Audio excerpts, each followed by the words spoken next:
Bonjour à tous et bienvenue sur cette nouvelle vidéo. On s'intéresse aujourd'hui au livre d'Eric Ries, Lean Startup, adopter l'innovation continue.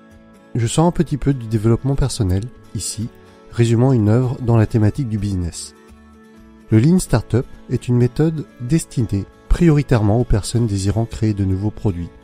L'idée de base est qu'idéalement, leur développement doit se faire avec une vision et une ambition forte, par itération rapide, en prenant en compte l'avis du client ou du consommateur.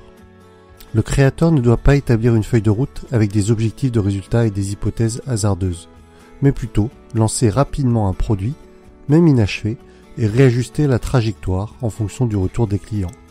Le produit inachevé qui a été lancé se nomme le MVP en anglais, le Minimum Viable Product, ou le PMV en français, Produit Minimum Viable. La boucle que représentent les 3 étapes du Lean Startup est composée de 1. Construire, 2. Mesurer, 3. Apprendre. Et selon l'auteur, le succès d'une startup va être grandement lié à sa capacité à aller au travers d'un cycle rapidement.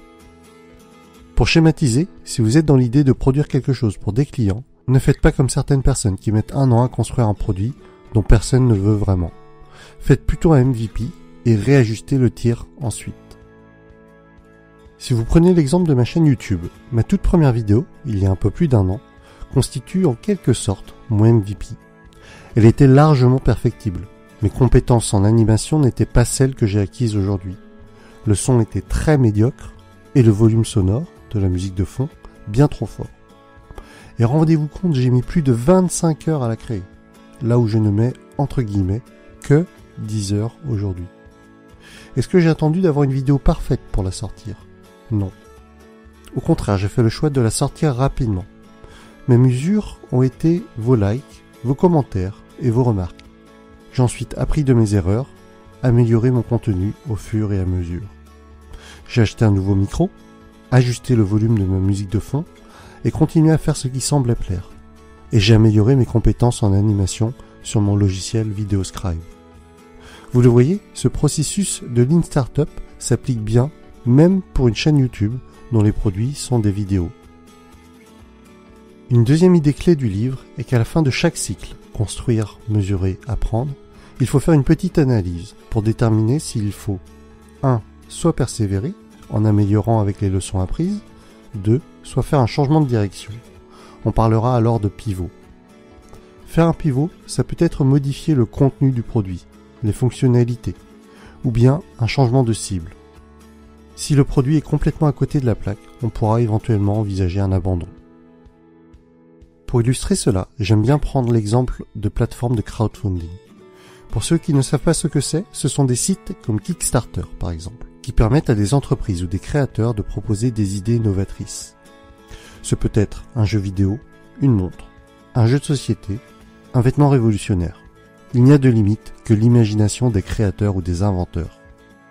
Les visiteurs du site ensuite peuvent faire un don ou une précommande d'un produit qui leur plaît. Ils sont à la fois clients et investisseurs du produit en quelque sorte. Si les donations et les achats atteignent une certaine somme d'argent, préalablement définie par le créateur du produit, alors le projet verra le jour, sinon il sera abandonné. Dans ce type d'approche, le MVP n'est rien d'autre qu'une page web avec éventuellement une vidéo d'un prototype, avec les futures fonctionnalités du produit. Mais le vrai produit n'existe probablement pas encore, on est sur quelque chose de virtuel ou de simple maquette. Le gros intérêt pour le créateur est que la perte de temps et d'argent est minime si le produit fait un flop. Par contre, si l'engouement est là, alors c'est jackpot et il pourra produire ce qu'il avait prévu.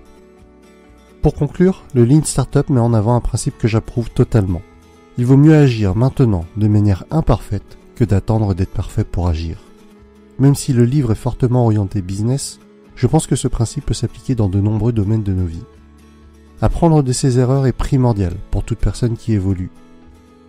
Voilà, si vous avez aimé cette vidéo, n'hésitez pas à me donner votre feedback. Vous comprenez mieux maintenant pourquoi chacun de vos likes ou chacun de vos commentaires compte autant pour moi.